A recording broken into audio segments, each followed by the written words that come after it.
What's going on YouTube? It's Teach back again with another video, and today we're going through and regrading the 2021 NFL Draft team by team, and of course we're going to continue this series next week with 2020, and then depending on how these videos do, we may do 2019, 2018, so on and so forth. So if you are enjoying this look back at previous draft classes, hit that like button, it helps me out a ton. Subscribe if you're new to the channel, want to see more football content, and of course, what would you grade these 2021 draft classes? Who was the biggest ultimate winner with 2 years of hindsight? Who's the biggest loser? And of course, who's your favorite team? And what would you regrade your favorite squad's 2021 draft class? So, with the point of the video explained, let's go ahead and jump right into it. We start with the Arizona Cardinals, and I'll be honest, this was a draft that I wasn't really super high on, and even with hindsight, doesn't look great because, Rondale Moore is a nice gadget piece. Zaven Collins is, okay, but hasn't really shown a whole lot. Marco Wilson is going to be leaned on as a starting corner this year, potentially at least. Tate Gowan, they traded within his rookie year, and not much else to talk about. So, yeah, we're starting out on kind of a sad note. I'll go with a C- because I do like Rondale Moore, and I'm intrigued by what Zaven Collins could be, but don't know if I can go any higher and honestly contemplate a D+, but C- feels fair enough. All right, then we get to the Atlanta Falcons. Kyle Pitts, I still believe in the player here, and I still like the talent itself. He just finds himself in a tough situation in regards to how that offense wants to operate and how far out of the mix he kind of is because of that. But nonetheless, still think that's a good player, and him and Drake London should be a good 1-2 punch as a receiving tandem. Richie Grant, I still have a lot of faith in. Jalen Mayfield has quickly pretty much lost an opportunity to become a starter, especially after the second-round pick of Matt Bergeron this past April for Atlanta. So that was kind of a squandered pick. Drew Dahlman, not bad for an extra center in competition. Avery Williams, not a bad player, I suppose. And then Frank Darby to round it out. So, Pitts is definitely the headline name here, and I still have hope that Richie Grant gets better. But unfortunately, this is another one where it really hasn't worked out all that well. I'll go B-. Again, teetering on that C+ to B- kind of range. I like Kyle Pitts, and I think there's more room for him to continue to grow and get more production. I think Richie Grant can be better, but I am kind of leaning on what I thought of them as prospect versus what we've seen of them so far in regards to their production. As Kyle Pitts lived up to being the number 4 overall pick, the stats may say otherwise, or would suggest that maybe he hasn't. So I don't know. Still room for those guys to grow, but I got to go with the B-. Then we get to the Baltimore Ravens. Rashad Bateman definitely be a guy that's going to be a big part of that offense. Now they got OBJ. Now they got Zay Flowers. Feels like they don't have to lean on him to be the number 1, which was probably the best case scenario for Bateman to begin with. Odafe Oweh, who previously went by Jason, but Odafe Oweh. He's had moments. He's had, a couple of games where, come up with a big strip sack and you see the athleticism and it flashes, but nothing more than really that. Ben Cleveland, certainly going to be a starter long term. Brandon Stevens, I'm kind of interested to see if he can earn an opportunity in that cornerback room. Shaun Wade, I thought maybe this is a place where they could kind of revive who we thought he might be after the 2020 season he had at Ohio State. Not the case. Tylan Wallace feels like he's kind of been pushed out of that wide receiver rotation as well. Not a bad class. Bateman and Oweh are really the names to focus on here. Cleveland's going to be a solid starter. And I think Bateman can be a good player. Hopefully Oweh gets a touch even better here in year 3. Hopefully we get to see that athleticism really come into play, and we kind of see it snap in and snap out as opposed to just the occasional flash. I'll go with a B, and we'll see. Bateman missed a lot of time last year too, so this is another tough one to grade because the sample sizes aren't fully there for these guys, but I'm expecting really those first 2 picks, Bateman and Oweh, to get even better, and then I'm just accounting on Ben Cleveland being a starter for the next couple of seasons. They're on the interior offensive line. Then we get to the Bills. Greg Rousseau took a nice step forward last year, so that's a good piece moving in the right direction. Boogie Basham, it's a deep edge rotation, and we haven't really gotten to see a whole lot of him, and when we have, hasn't been anything special. That's unfortunate. Spencer Brown kind of feels like one of the problem spots on that offensive line, which, maybe he takes that year 3 leap. That's not out of the question for offensive linemen, and typically that tends to be the case with offensive linemen, specifically tackles. So this might be the year he takes that leap forward. So this is a tough one, and, in a year's time when we do another regrade of this draft class, maybe that changes the grade drastically. But then Tommy Doyle, Marquez Stevenson, Damar Hamlin, actually, a nice player. And of course we had, the storyline around Damar Hamlin this past year. So it's kind of amazing that he's going to be able to continue playing football. But, when we did get to see him pre that, insane incident in Cincinnati, he was actually a solid third safety for them. So that's actually a pretty nice little hit there in the 5th round. So I'll go with a B. Yeah, I'll go with a B here. Russo did take a nice step forward last year, and he definitely is the biggest part of this grade. But would like to see more out of Boogie Basham, especially considering this team's leaning on Von Miller, who's 34 and coming off a major knee injury. Like, no guarantee Von Miller is even as good as he was last year. So Boogie Basham might have an even bigger role and be leaned on even more this upcoming season. Hopefully we get to see that third-year leap from Spencer Brown. Carolina, man, I love that J.C. Horn pick. I would have taken Surtain, but those guys went back-to-back, so I wasn't mad with ultimately how it played out. J.C. Horn is just so physical and such a great man-press corner, so I love that type of mentality and physicality, and honestly, just the presence of J.C. Horn feels like he kind of changes the outlook of that defense a little bit. Terrence Marshall Jr. will really get to see what he looks like this upcoming year, as right now it kind of feels like he's wide receiver one. I mean, technically it's Adam Thielen probably, but washed up Thielen versus third-year Marshall Jr. I want to see what Marshall Jr. has and can bring to the table. Brady Christensen right now is scheduled to be a guard, a starting player for that offensive line. Could be an area where they get better, but maybe he takes a step forward in year 3. Tommy Tremble, fine, good enough blocker. Davion Nixon was actually a pick that I loved because I thought, this was a interior defensive lineman that played really well at Iowa. Love him as a day 2 pick. Ultimately falls to day 3 in the 5th round, and I was like, man, Carolina got a steal there. Haven't gotten to see a whole lot of him, so ultimately my love for him kind of has fallen short so far. Shi Smith, Keith Taylor, not really a whole lot else to talk about. J.C. Horn to me, though, when he's playing, is a superstar in the making, so that definitely elevates the grade a good bit. Everything else, though, is kind of question marks / maybe they're okay starters, so I'll go with a B. Horn definitely the headliner, but it feels like there's a lot left to be desired throughout the rest of the class. The Bears, obviously, they make the trade up to get Justin Fields. That's the big move, and we're really going to see this upcoming season when he has, considering that offensive line feels like it's in as good a shape it's been, and that wide receiver room finally has a number 1 in DJ Moore. So we'll really get a good grade on Fields. Part of that starting offensive line is going to be Tevin Jenkins. Do think the move to guard is going to make him that much better. Larry Borum, is fine, serviceable, can be a decent swing tackle, but I think this team drafting Darnell Wright lets you know enough about what they think about Borum as a starter. Khalil Herbert, actually a really nice hit there in the 6th round. I was so surprised he fell that far. Maybe we can do a revisit of my 2021 position rankings, because I did a video of that on here on the channel.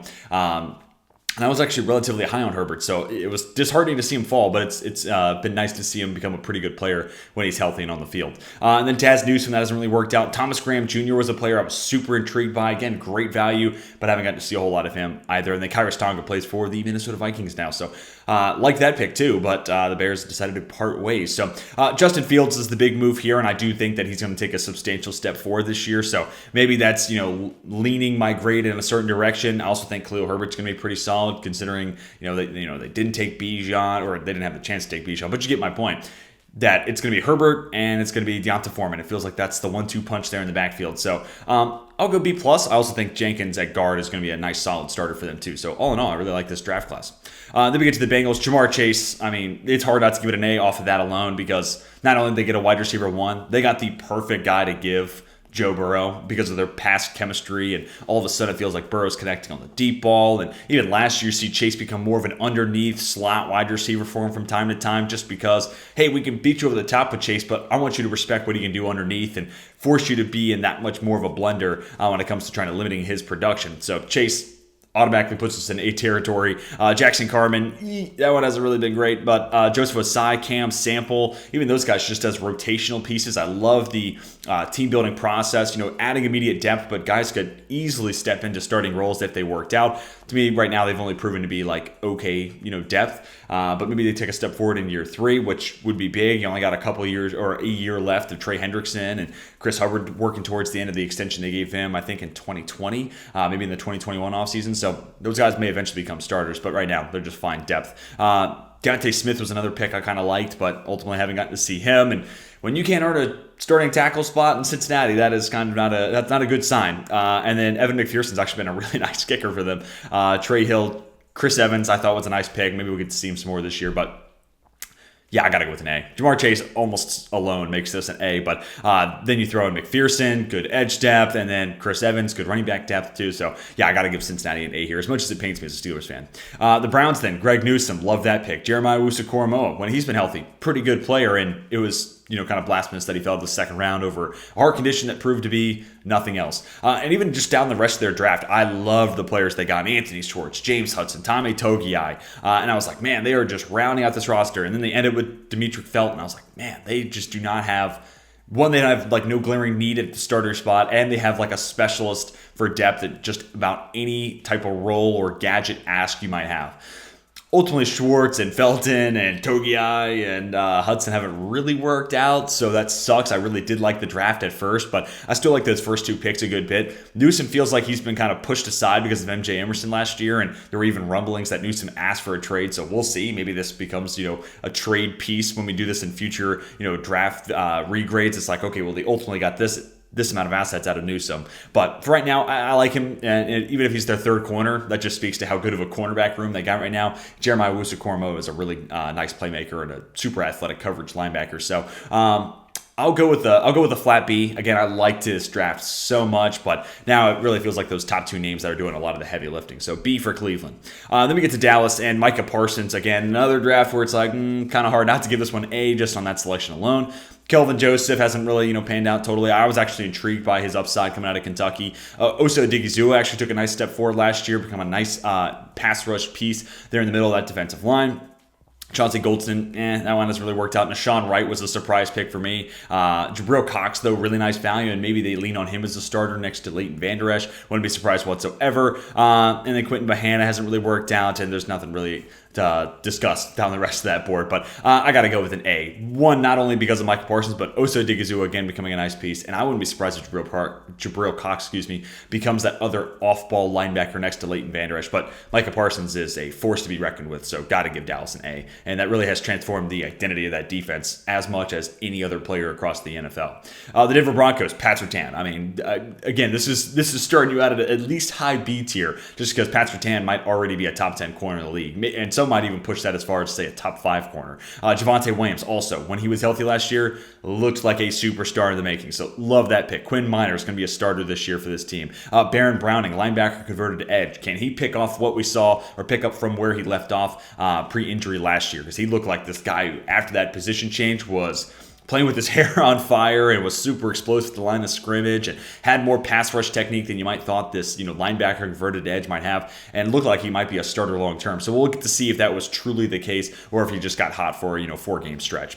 Jamar Johnson, wouldn't be surprised if he becomes a starting safety. We'll see what they do post Kareem Jackson. They keep bringing him back, so it feels like they're content rolling with Jackson as long as he's willing to play, and really nothing else to talk about the rest of the way. But man, I love that first four haul of this draft class. So I'm going to give Denver an A. I mean, Surtain's a force to be reckoned with. Javonte Williams, if he stays healthy this year, might be as good as any other running back across the NFL. Quinn Miner's a starter. Baron Browning, I think, is going to be a starting edge for them, too, this upcoming season. So got to give Denver an A there.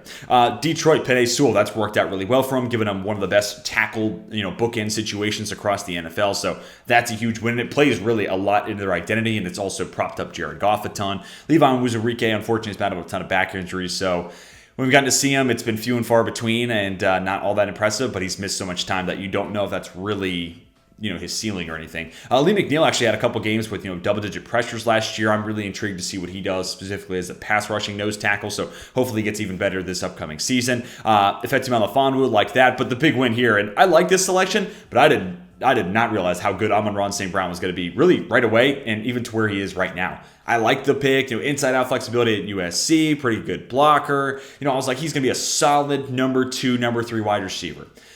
And oh my God, now he's the volume guy of that offense. And now they're kind of adding Jameson Williams to be a complement next to him. And they're bringing back Marvin Jones. And maybe they look at another wide receiver next year to just, again, be a complement to Amon-Ra St. Brown. He's become the focal point of that passing attack. And so much so that he was kind of part of the why they could say, we can deal without TJ Hawkinson. We have enough volume elsewhere. We have enough receiving talent elsewhere to where we'll just take the extra day 2 pick and move on from Hawkinson. And then we'll draft a good tight end, a good tight end class. And then we'll get a cheap tight end for 4 years as opposed to paying TJ Hawkinson. So, Amon-Ra St. Brown, Penei Sewell, Lee McNeil. Hard not to give this one an A. I also like Derek Barnes as a blitzing linebacker specialist. So, I'll give Brad Holmes and the Lions an A. I really do like this 2021 draft class that they put together.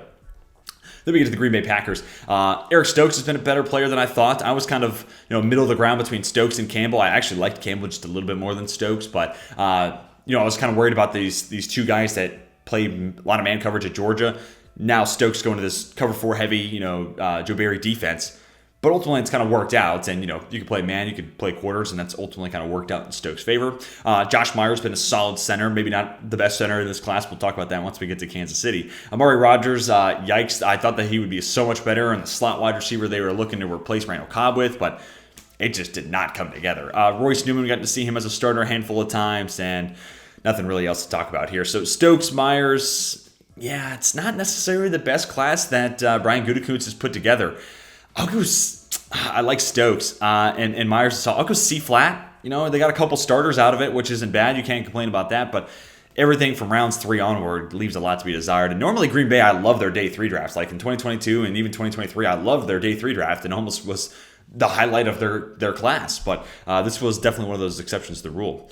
Houston Texans, Davis Mills. I mean, with Davis Mills is your first pick, not on the board until 67, kind of like Denver this past year, it's hard to get a high grade. But Mills was serviceable. He was good enough, as a starter, and kind of kept the ship afloat enough. They weren't like an absolute embarrassing, they weren't the laughing stock of the league per se. They weren't like the creamsicle Bucks. Like I just think about if I'm going to be a bad team, that's almost the point I would just aim for, just so I can get the number 1 overall pick with ease. And we all kind of thought Houston would be this historically terrible team. But Davis Mills in his rookie year was, like good enough. He was better than a lot of people expected. So I'm not saying he's an A pick, but I'm just saying he's, not the F that I think a lot of people just assumed he would be. I think Mike Brenner, previously at PFF, said they lit that pick on fire and ultimately became a multi-year starter for him, which is not lighting the pick on fire in my eyes. And then Nico Collins, still a starter. We'll get to see. He hasn't done a whole lot. So, he's a starter, but for one of the worst wide receiver rooms in the NFL. So how much does that really mean? Brevin Jordan, not going to be someone that they lean on long term. And then, Roy Lopez is a starting interior defensive lineman. There you go. You got one starter and actually came in the 6th round, which is impressive. So, not a great class. And part of it's you don't have a 1st and 2nd rounder. I am taking that into account, but even still, I'll give it a D+. You got Lopez, you got Collins, you got 2 starters. But again, for one of the weakest wide receiver rooms and one of the worst interior defensive linemen groups in the NFL. So I don't know how much that starter status really moves the needle. The Colts thing, Kwity Paye, he just felt like an Indianapolis Colt in the making. That was a pick that I mocked a ton, and so many other people did too, and ultimately came to fruition. But a good run defender, but now he's got to take that athleticism and put it into the pass rush department. He's got to take a step forward there this upcoming season. Dayo Odengbo, interested to see what he could do. They also add Samson Ebukam this free agency, so maybe Odengbo can kind of just be this DPR, third down, passing down specialist, and that makes him that much better. I wouldn't be surprised if that type of role makes him that much more efficient in year 3. And then, Sean Davis, Sam Ehlinger, we've unfortunately had to see start games. Will Freeze right now is currently starting at right guard, and I think that was a spot where they could definitely get better. I was actually amazed they got Emil Ekiyor as an undrafted free agent. That was someone I mocked to them in the 3rd and 4th round of mocks.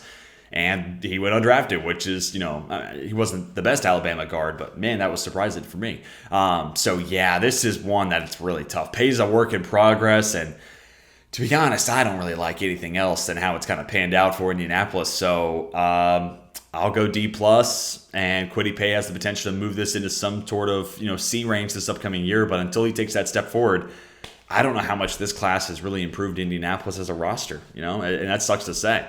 Jacksonville, Trevor Lawrence. Again, this is kind of hard not to put it in A territory just off that. Etienne's their now lead running back. Did I think they should go running back in the 1st round right after taking quarterback? Were there other positions they could address that have more position value and maybe make a bigger impact helping Lawrence? Yes, but Etienne has become a big player for them, and those chunk plays when you could pick up 15, 20 yards at a time like Etienne certainly has the capabilities of doing it. It does change over the course of a game, so I do want to give him that. Tyson Campbell has emerged as one of the best up-and-coming corners, specifically as a man press specialist, so love the value they got with him. Walker Little, going to be leaned on as a starter, and little we got to see of him. I don't know if it's been terrible, so maybe at a bigger sample size, he just gets that much better with more reps, and he's also going into year 3. This might be the time for him to take that leap, and really for him coming out of Stanford, it wasn't the play that kept Walker Little in the 2nd round. It was just his injury history. If this guy never missed a game, he's a 1st rounder, pretty comfortably a 1st rounder, in a good tackle class. So, I could totally see where, as long as he's got a clean bill of health, where he's a solid player for the Jacksonville Jaguars.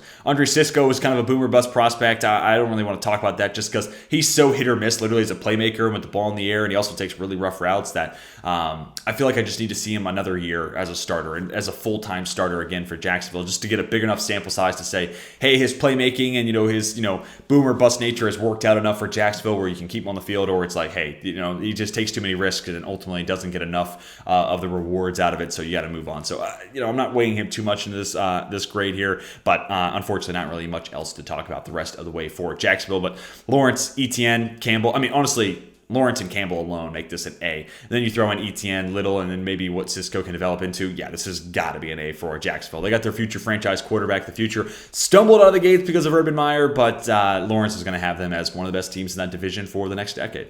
Kansas City Chiefs, Nick Bolton, solid player, like him as a blitzer, which Spagnuolo will take advantage of. Creed Humphrey has emerged as one of the best centers of football, and some could even make an argument he is the best center in football. Noah Gray's been a reliable, tight end too for them, but I do think they can get better, but Gray's been fine enough.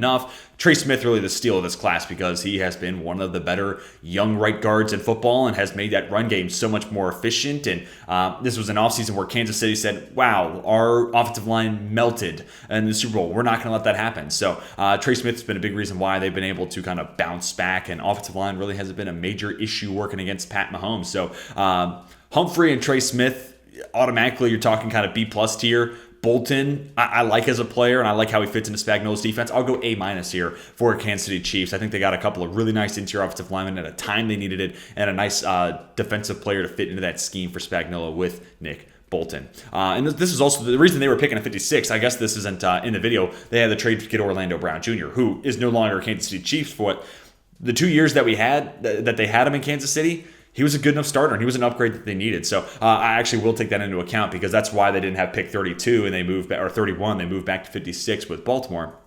I forgot about that. But they move back, get Orlando Brown Jr., then they get those two interior offensive linemen and Nick Bolton. Yeah, I got to give this one an A-. Then we get to the Raiders.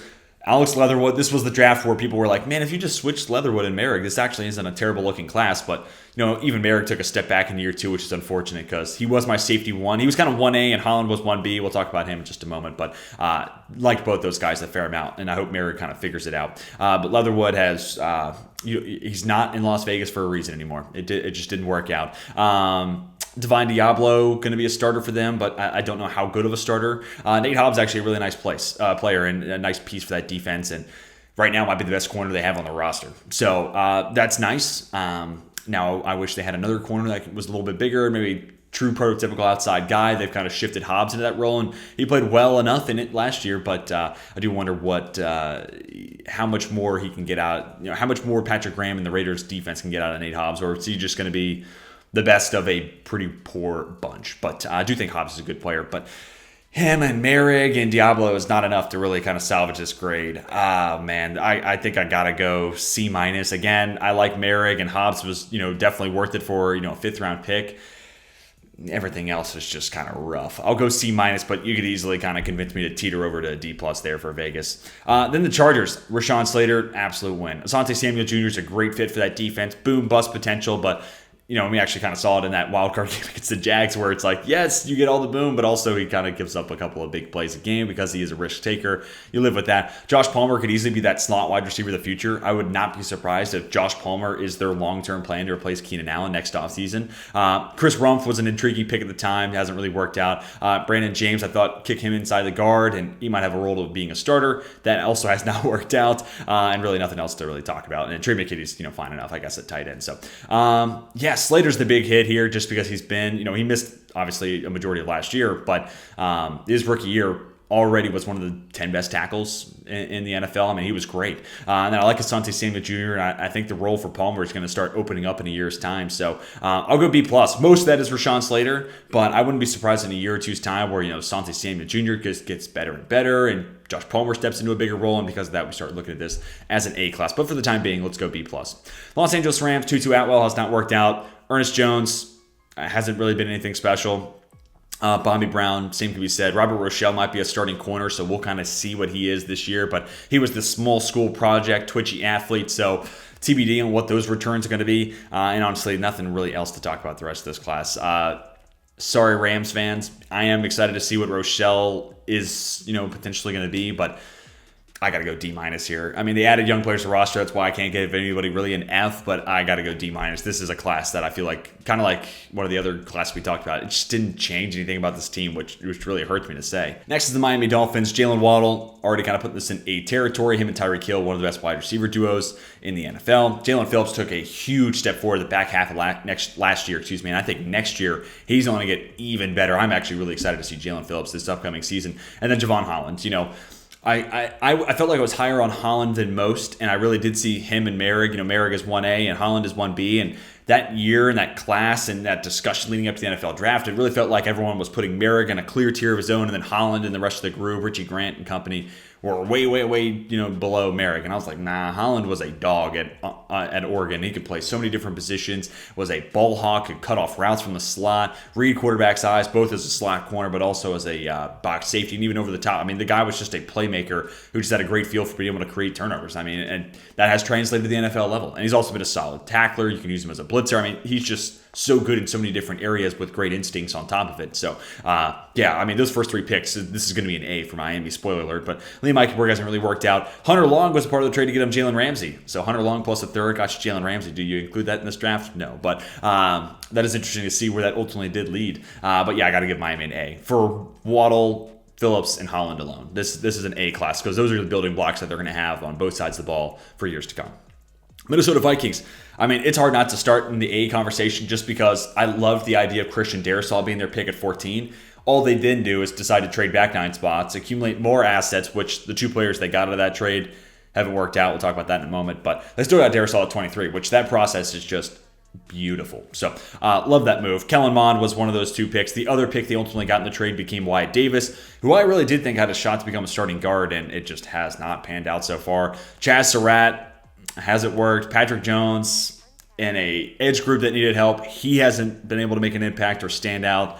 That speaks volumes. Cam Bynum, I think, could be a solid safety. And yeah, really not much else to talk about here for the Minnesota Vikings. So started on a strong note, loved the process, but Mond and Davis didn't really pick up the slack. So I'll give it a B, but 95% of that is Christian Darrisaw. And then, maybe we'll see what some of these other young guys kind of develop into. But Darrisaw is the big hit here, and unfortunately, Rick Spielman, I think this was his last draft class too in Minnesota. Kind of disappointed there towards the end of it. The Patriots, they get Mac Jones. I'm really excited. I'm still a Mac Jones believer going into year 3. I think they did squander him for a year last year in New England with Matt Patricia as the OC, but now things changed with Bill O'Brien. So Christian Barmore, I thought that was great value. Ronnie Perkins was intriguing. Ramondre Stevenson's set to be the head back in that committee, and I think he's a really good player at that. Nothing really else to talk about here, but Jones, you get that quarterback of the future. Barmore, good pass rusher from the middle, and then Ramondre Stevenson, top running back in the running back committee. I'll go with a strong B here for New England. I never said Mac Jones was the shiniest or the flashiest of the quarterbacks, but did feel like a good fit, and I think now that he's going to be playing in a legitimate NFL offense under a legitimate NFL OC, he's going to get that much better in year 3. New Orleans Saints, we haven't seen a whole lot of Peyton Turner, so this feels like a tough one to grade. And then Pete Warner's become a good player. Paulson Adebo is, I guess, fine to have in your cornerback room. If he has to start, so be it. But when Lattimore misses time and he starts getting number 1 assignments, that's when things get really rocky. And the Saints, it was Alontae Taylor in 2022. It was Paulson Adebo in 2021. Bargain shopping for corner doesn't always work out, and it feels like the Saints have caught in the raw side of variance there, where they got a couple of guys who were, I guess fine enough, but they haven't found that gem in the 3rd round. They haven't found that Trevon Diggs, right, like the Cowboys did in 2020. So it's kind of bad side of variance there for the Saints, a team that's typically drafted pretty well. Nothing really else to talk about as Ian Book no longer even played for this team. So, really tough one to grade here. Warner's solid and Adebo's, fine enough. I'll go C-. Again, this one feels so hard to grade because Peyton Turner, for all we know, could break out and become the next face of the Saints defense. Who knows? And then we look at this and it's like, well, it's kind of hard not to put in the A tier because of Peyton Turner. We just don't know. So I'll go C-. I think Warner's a good player, and then we'll kind of wait and see. And Peyton Turner's going to dictate whether that grade goes up or down. New York Giants, Kadarius Toney, no longer a Giant. They get a 3rd round pick back for him. And after 1 year and really only one game where he flashed, and that game against the Cowboys, he was also ejected from that game, right? That's crazy. But that one game kind of sold, the Kansas City Chiefs and some other teams to want to make that trade. So at least the Giants got something for him. Azeez Ojulari, I think an okay player when he's healthy, but has missed a lot of time as well. Aaron Robinson, feel like they have a ton of these slot corner types, and Robinson as of right now hasn't really been able to earn a massive role. So Yeah, this was a rough class here for New York. I think I gotta go. I'll go C minus again. Yeah, I think Aziz is fine when he's healthy, and if he is healthy, he can be a starter. And then Kadarius Toney, at least you got something back for him, and that's kind of like the high side and the best I can do to sell you on why this draft was not terrible. The Jets, Zach Wilson, obviously that's a big miss to start with, but quarterback at 2, and Zach Wilson was a consensus pick there, so it's not just the Jets that were wrong in that thinking. But Elijah Vera Tucker, that's been a hit. Elijah Moore didn't have a lot of production, I think partially because of Zach Wilson, but ultimately they do get, a pick swap, be able to move up around this upcoming draft, and that made the Aaron Rodgers trade that much easier to kind of figure out. So, and it kind of, especially after the pick swap at 13-15, they had more second-round ammunition, so good for the Jets. Michael Carter, feels like a guy that's going to get lost in a very deep running back room now. The other Michael Carter that plays safety/corner, Hamza Nasirildeen, I thought it could be an interesting, conversion to linebacker, but that didn't really pan out either. Yeah, Elijah Vera Tucker is kind of the saving grace of this draft class, right? And that's tough because he's a good player. And, again, the Wilson miss I don't really put on the Jets as much as, I think the NFL draft community and the NFL draft process kind of led us towards loving Zach Wilson, and he himself just wasn't really ready and hasn't worked out. So I'll go C+, with about 95% of that being Elijah Vera Tucker being a good player who can play inside and out. So that's about the only hit that they've gotten out of that class. Philadelphia, Devonta Smith, that's a hit. Landon Dickerson, that's a hit. Milton Williams, TBD, and ultimately it doesn't look like he's going to have a big role because Jalen Carter's there now. Zach McPherson, a lot of love for Philadelphia fans with McPherson, so maybe he becomes, a guy who steps in for potentially an injured Bradbury or Slay, or just long-term replacement for one of those two guys. Marlon Tuipulotu, I like that pick, but again, another guy that's going to get kind of lost in the mix. Kenneth Gainwell, a big hit there and a big piece of that running back committee, and might have an even bigger role with Miles Sanders now in Carolina. So yeah, solid draft class. Devonta Smith, the big reason why this is going to be a class to get to B+. Smith plus Dickerson, big hits there, and then Gainwell's a solid contributor. So yeah, Howie Roseman doing what Howie Roseman does, putting together good draft class after good draft class. And Smith, that was a huge ad because then they get A.J. Brown the next year, and they have the ecosystem to put around Jalen Hurts for him to take that step forward in year 3. Steelers, I did not like the Najee Harris pick because it felt like they were trying to address a problem, but looking at it through the wrong lens and saying, well, our run game's bad, so we need a new running back, while not addressing the offensive line that desperately needed to be repaired. So, with time, I think Harris has become more efficient, but I think Pittsburgh kind of put him in a tough spot. Pat Freiermuth is a fine tight end. Don't mind him whatsoever. He's just, kind of run-of-the-mill, solid enough tight end. Kendrick Green has pretty much lost all favorability, it seems like, in the building there in Pittsburgh, and it's not going to be a starter, so that's rough. Dan Moore, a couple years of being a starter, and I think it's probably best for him to just become a swing tackle because those 2 years as a starter weren't great. Maybe he takes a year 3 leap, but we'll have to wait and see there. I'm not entirely sold that's going to happen. Quincy Roche, I was actually excited about, edge rusher from Miami, but Pittsburgh decides to move on from him pretty quick. Trey Norwood, nothing special there. Presley Harvin has been, I guess, fine enough as a punter. They even traded up. I remember getting Isaiah Loudermilk, and I was like, we traded back into the 5th round for Isaiah Loudermilk? What are we doing here? But, that pick, it's not the end of the world, really, for Pittsburgh. So, yeah, this is a disappointing draft class. This is one of those draft classes that, as a Steelers fan, has pained me over the course of a few years. I'll go C flat because Najee is a good player. Freiermuth is a good player. It's just everything else thereafter was pretty much just a waste of time. And Freiermuth and Harris, running back tight end, how much is that really changing the moving the needle and changing the complexion of this team? I'd argue not enough. And then we get to the San Francisco 49ers. Trey Lance, obviously a big swing and a miss there. I'm going to have my redraft out tomorrow. Excited to talk about quarterback at 3 there. Aaron Banks, he did not feel like a good fit for that blocking scheme, and he hasn't really looked all that good. They've already moved on from Trey Sermon. Ambry Thomas, actually a good player, and I wouldn't be surprised if he's their other starting corner opposite of Charvarius Ward. So that's a hit. And then Talanoa Hufanga, actually the other big name here, plus Elijah Mitchell in the 5th and 6th. So shout out to day 3, saving the San Francisco 49ers 2021 draft. Because those are really the 2 best picks in my eyes, that and then Ambry Thomas. So I'll go D+. No, C-. Hufunga's become a pretty good starter, and Elijah Mitchell's a really nice RB2 to Christian McCaffrey. And like I said, Ambry Thomas could easily be a starting corner opposite of Jarvis Ward. So C-. I can't be too harsh, but they did miss in some pretty big spots. Seahawks, this was a tough draft class. Eskridge hasn't worked out. Brown, not been one of those dudes, and they just drafted another corner, so I have a hard time seeing a path to the field for Brown. And then Stone Forsythe, I liked the process there because I thought he should have gone earlier than the 6th round. But even Forsythe, it's like you're not starting over Charles Cross and you're not starting over Abe Lucas. So these 3 picks netted like next to nothing for Seattle. So I don't like giving out Fs. So I'll go D- because at least Eskridge maybe is a gadget player and you can find something here, and maybe Forsythe steps in like a spot start situation. But yeah, I got to go D-. Really nothing else has been added to this roster, which again pains me to say because the NFL draft should always be able to do that. The Tampa Bay Buccaneers. Joe Tryon-Shoyinka, I think, is due for a big year 3 breakout. So I'm actually really excited for Joe Tryon-Shoyinka this year. Kyle Trask, it feels like Tampa Bay is doing any and all things possible to not have to start him, which I think speaks volumes. Robert Hainsey could be a solid enough interior offensive lineman. Jalen Durden, I like the pick, but hasn't been able to see the field. Really nothing else to talk about. So I am optimistic about Joe Tryon-Shoyinka, and Hainsey is fine enough. But really, I'm projecting Joe Tryon-Shoyinka, and to this point, we haven't really seen anything super special from him. So C- with the potential to get better if Joe Tryon-Shoyinka does take that step forward. And if Hainsey does become a reliable starter, but for right now, this is another one of those disappointing draft classes. It's only 2 years in, a lot can change, but as of right now, they haven't gotten a whole lot of value of those guys. Tennessee Titans, Caleb Farley's been unfortunately missed because the dude has a ton of talent, just the injury history is also insane. And you kind of knew that when you were drafting him. Tennessee had that work out in their favor when they drafted Jeffrey Simmons. Not so much here with Farley.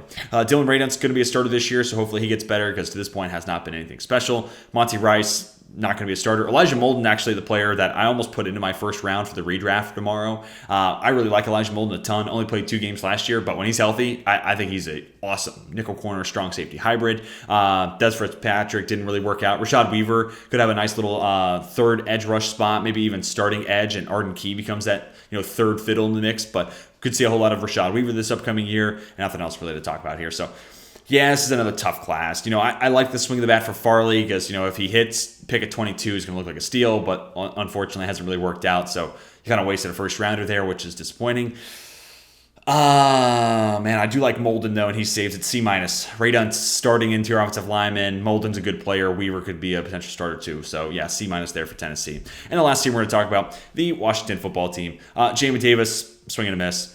Unfortunately, which, who knows? Maybe he takes that step forward in year 3. He was a guy who was a little raw coming out of Kentucky, had all the athleticism, had the frame, it just needed to get better about learning the position itself and, kind of getting, the football IQ there and having him be coached up to become a Mike linebacker, which just hasn't happened yet. Sam Cosmi, I actually like to tackle, but they're going to move him inside guard. Think he could be even better there, so I actually like that. St. Juice was another player I was intrigued by. De'Ami Brown, also a fun third-round pick, but neither one of those 2 guys have been super special. John Bates, Derek Forrest has emerged as a nice little free safety for them, so that's a solid value. They drafted a long snapper in the 6th round, so that's not the best use of a pick in my opinion, and nothing else really to talk about other than Dax Milne, just kind of stoking the fires of the Zach Wilson Cougar situation from last offseason. So shout out to Dax Milne for stoking those flames.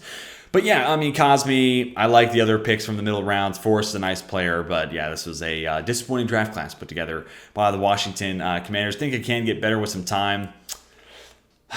I do like a lot of these prospects. I'll go C-. We're just going to go on a run of C- to round out this video. It definitely could get better if Jamin Davis in specific, kind of pieces it together. But I like Cosmi and I like Forrest. And those are the 2 guys I can say right now that I actually like as their starters. And everyone else is like maybe, but haven't been there yet. So that's going to do it for my 2021 regrade of the NFL draft. Tell me what you think down below. Who are the biggest winners from the 2021 draft? Who are the biggest losers? And of course, who's your favorite team? And what would you grade your 2021 draft class for your favorite squad with 2 years of hindsight? Love to hear your thoughts down below in the comment section. Of course, this is just my opinion. Let me hear yours down below. I want to have a conversation with you, talk about this 2021 NFL draft class. But that's going to do it for me. Hit the like button if you enjoyed. Subscribe if you're new to the channel and want to see more. But until tomorrow, when we come back with my 2021 redraft, my name is Teach. I am signing off.